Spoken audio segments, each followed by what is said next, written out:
Hey guys, it's Francina Simone, and today I'm here with a book review on the most infamous Carve the Mark by Veronica Roth.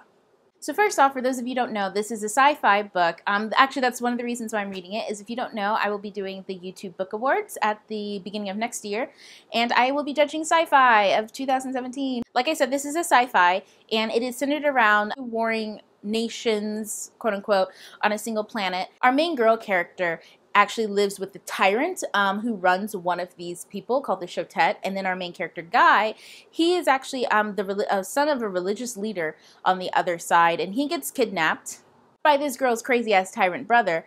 And this book is essentially about them kind of growing up to finding themselves during a very turbulent time. Now, as you know, I always review my books objectively, focused on 3 different categories: character, plot, and world. So let's go ahead and jump into character. So the first character I will focus on is Sierra. Most of the book is told through her perspective. She is born of the Shotet people. Her parents were leaders. Actually, they were kind of tyrannical leaders. You get a huge feeling throughout the entire book that the actual Shotet people either are terrified and or sick of her tyrannical family. More along the way, her parents die and her brother takes over. And he is just as bad. He was raised by their very brutal father to essentially view the world in a very brutal way. And he takes a lot of that out on Sierra, who has a current gift. So Sierra, I thought she was very well done. She's a very quiet kind of character. She has a current gift where she can push and pull pain. Mainly, the pain lives on her or in her veins, and she can push it onto other people. But for the most part, she's pretty much kind of used and blackmailed by her brother so that she can be used as his instrument of torture. And everybody's scared to death of her. Nobody likes her. So she spends most of her life alone and in pain. Then we have Akos. He was kidnapped early on in the book, and being the son of a religious leader, he was very quiet. A lot of people were always looking at him. He always felt like the eyes of the world were always on him. And I think he felt pretty much like an outcast. Then, of course, he was kidnapped and had to grow up in a nation that wasn't his own, which makes him even more of an outcast. But he kind of grows into himself, and there's a lot of emphasis on him growing into himself in this book. So as a total for the main characters, I thought they were really well done. They didn't really do too many things out of character, and when they did something that I thought was out of character, I saw that it was actually they were kind of growing into themselves. I have to say, I did really enjoy that, the feeling that as they were discovering themselves, as I was discovering them, and that was actually a really nice touch. You don't really see that a lot in sci-fi. You see that more in contemporary, and I thought that was really well done. As far as any side characters go, I did feel like I was kind of 50-50 on side characters. Sometimes they either had very unique quirks, which I thought worked well because they weren't often on the page, but when they were, I knew who they were, and I knew what they were about, and we could go from there.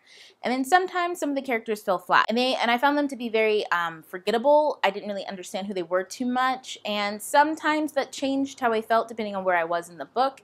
But overall, I would have to give characters like a 4 out of 5 because I thought it was done really well. It's just one of those books where you really have to get to the end to kind of see everything come together. So let's move on to plot. The overall plot in this is very simple. It's basically centered around a tyrant who ruins people's lives and people trying to fight this tyrant. However, without giving any spoilers on any of the details, I felt like there were a lot of complications to a very simple plot with not enough well-rounded characters to warrant it. It's very big world-based. So even though it takes place in a huge planetary system, it all revolves around one planet, which our 2 main characters are from, and they are 2 separate nations on this one planet. You get the feeling that the other planets are all one nation.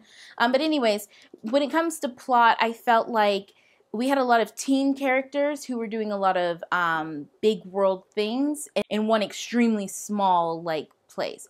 Usually when you have like galactic wars, the word galaxy was used a lot, but I think it was just a solar system. When you have these huge galactic things happening, you expect there to be a lot more people involved, and then, you know, a varying amount of ages. Like, I can accept that there are some young leaders in the world, but when all of them appear to be on the page here, it's just a little disingenuous. But overall, I think that the plot was fine.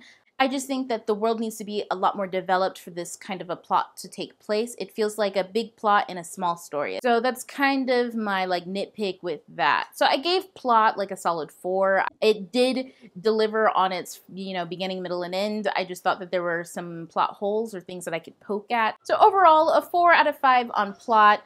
There's a lot of work I think to be done to help bring the world up to speed with a plot like this. Speaking of world, let's move on to that. Overall, I think that Veronica Roth does really well with developing cultures in her books, especially since she essentially develops them out of nothing. Like her first dystopian, Divergent, she had the 4 factions or 5 factions, I can't remember what they were, and she developed them really well. I thought, you know, you could see each one, you understood what each one stand for. I mean, like, it was very blatant, but, you know, you got the feel of the book completely. Now, I think the part that lacks on here and what really kind of drew me away was the world building around the culture.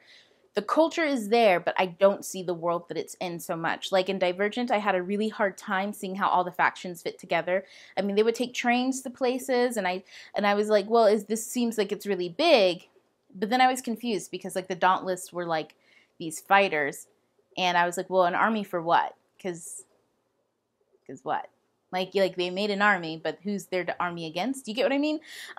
Like I just didn't really have a full picture, and it kind of happened here with Carve the Mark as well. I felt like I understood the culture of the people, especially the Shotet. It was very colorful, and through Sierra's perspective, we see a lot of culture of the different planets around, especially since Akos, he wasn't much of a space traveler. I don't think he'd ever left his home planet before, so he didn't really know much about other people or places. He did know, I guess, school-wise, schoolbook-wise, but Sierra knew because, you know, the Shotet, they travel around the galaxy once a year for their pilgrimage. So she's had a lot of opportunity to learn, and also she has no friends, so she reads a lot. She had a lot of opportunity to learn about a lot of shit. So I felt like we got a lot of culture-wise, but how did the world fit together? I didn't understand necessarily how the planet that they were on fit with the other planets. Sometimes I got a sense that it was just a really poor planet, and the only thing that they had going for them was agriculture. And then the Shotet people were there, and they weren't really involved in agriculture. They were kind of like an aggressor because they really didn't add anything to it, but they were only an aggressor because other people were aggressing them. So it was kind of like, not sure how this world works. Also, when it came to scenes, it's like I felt like when they stepped onto a scene, the scene like lit up, but everything else was gray. I didn't understand how this place and this setting related to the rest of either the world or the rest of the like scene at large. If that makes sense. If you think about like a panels of different settings, like drawn out and illustrated, one of them, it has color, but the other ones don't, and they fall into the background, and you're not sure how this color one relates to the rest until the color starts to seep over. And unfortunately, I felt like the color wasn't seeping over enough for me to be able to see the world at large. I gave World like a 3.5 out of 5. I go back and forth on it because I just felt like it was kind of missing the mark, and sometimes it missed it by a wide margin, and sometimes just by a little bit. So I go back and forth between a 4 out of 5 and a 3 out of 5, and a 3.5 out of 5.